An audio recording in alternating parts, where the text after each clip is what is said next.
gut-wrenching song you hear a black person sing one of those old black Negro spirituals? You ain't never heard a gut-wrenching song you hear a black person sing one of those old black Negro spirituals. Nobody knows. I can't sing it like that sing because I had experience with it.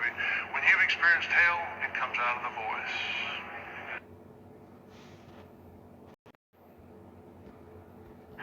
I looked over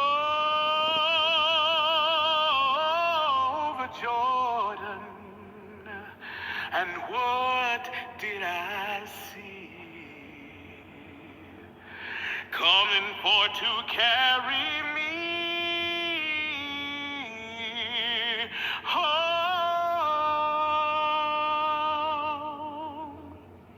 I saw a band of angels coming after me, coming for to carry me home. That's why I sing, swing low, sweet chariot,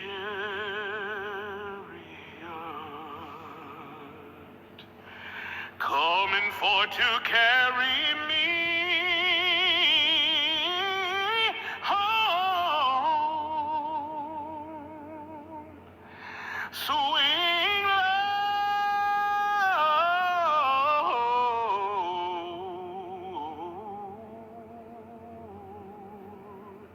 sweet chariot,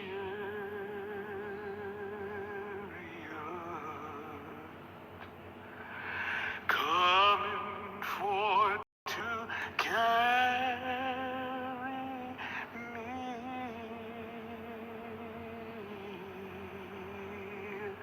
home.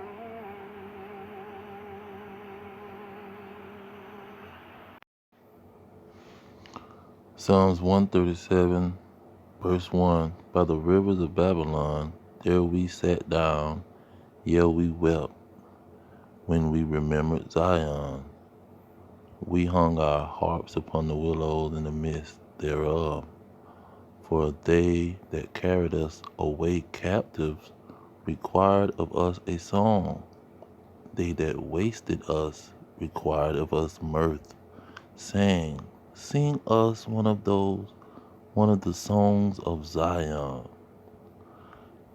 How shall we sing the Lord's song in a strange land? Now, look at this Babylon, and you go down, verse 7, say, Remember the Lord, O the children of Edom, in the day of Jerusalem, who said, raise it, even to the foundation thereof. Verse 8, O daughter of Zion, who art to be destroyed, how shall he be that rewardeth thee as thou hast served us? So Babylon is synonymous with the children of Edom. So when you go to Zechariah 2 and 7, verse 7 says, Deliver thyself, O Zion, that dwelleth with the daughter of Babylon. Now, when you look at that, it's saying the daughter of Babylon, but you go to chapter 1 of Zechariah, and in verse 18 and 19 it say, Then I lifted up my eyes and saw, and behold, the four horns, and I saw unto the angel that talked with me, What be these?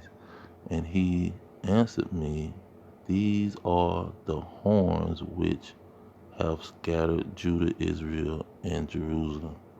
So these was the kingdoms, or the nation that carried away Judah, Israel, and Jerusalem into captivity. So when you go to verse chapter 2, it talks about the daughter of Babylon. Now, who carried these Judah, Israel, and Jerusalem away captive? Go to Amos, chapter 1, verse 6.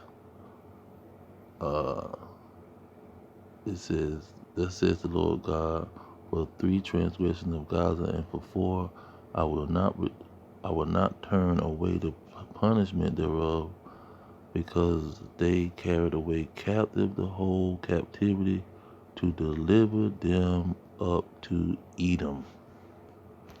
So that Babylon in Psalms is not the old Babylon. It's the daughter of Babylon, and it's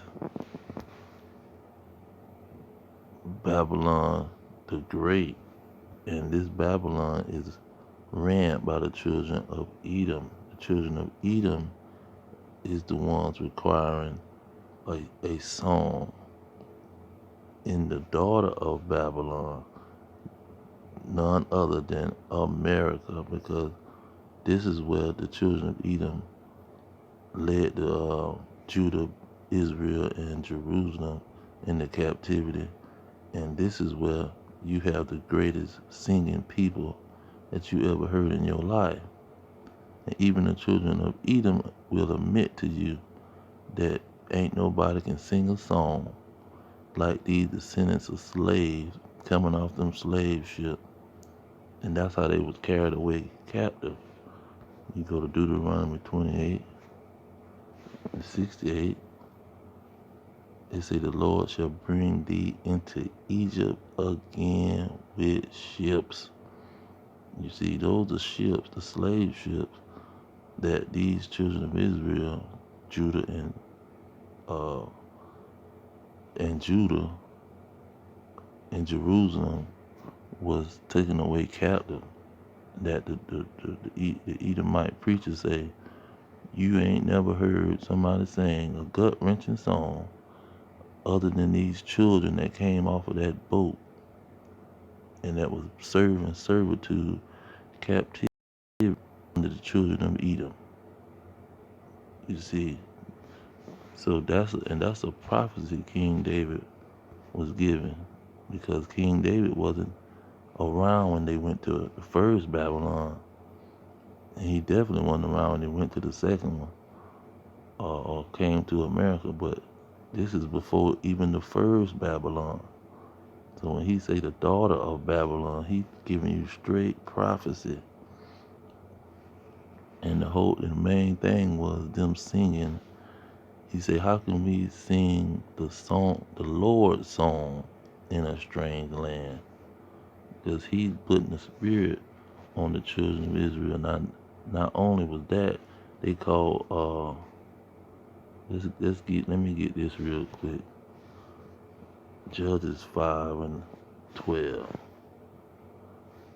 Now mind you, in verse 10 it talked about verse 11, it says, "They that are delivered from the noise of the archers in the places of drawn water." So talking about the children of Israel, they would be in places of drawn water, meaning they would be in servitude or in captivity. Then in verse 12 it say, "Awake, awake, Deborah, awake, awake, utter a song, arise, Barak, and lead thy captivity captive." So this Deborah they call her, she was a prophetess because her husband was a prophet. Now that takes me to, let's see here, and Obadiah.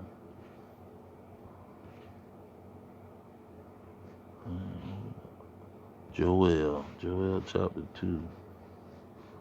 Because not only is this singing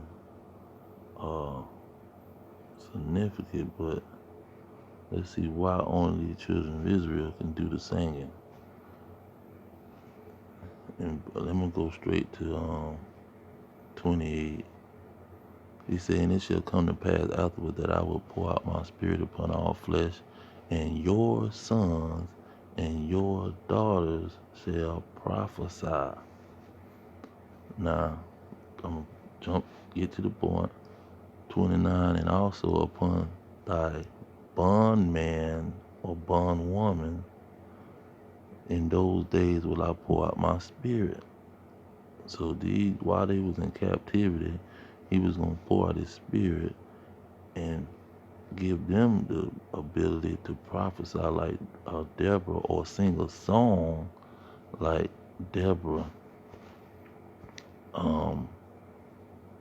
And that was a fulfillment of prophecy also. But yeah, I want to bring that out real quick. And I'm going to leave it there. All praise to Yahweh Hashem Yahushua, Hashem Kakadash. Double honor to the elders pushing the truth. Peace to the elect worldwide. The kingdom is at hand. Shalom.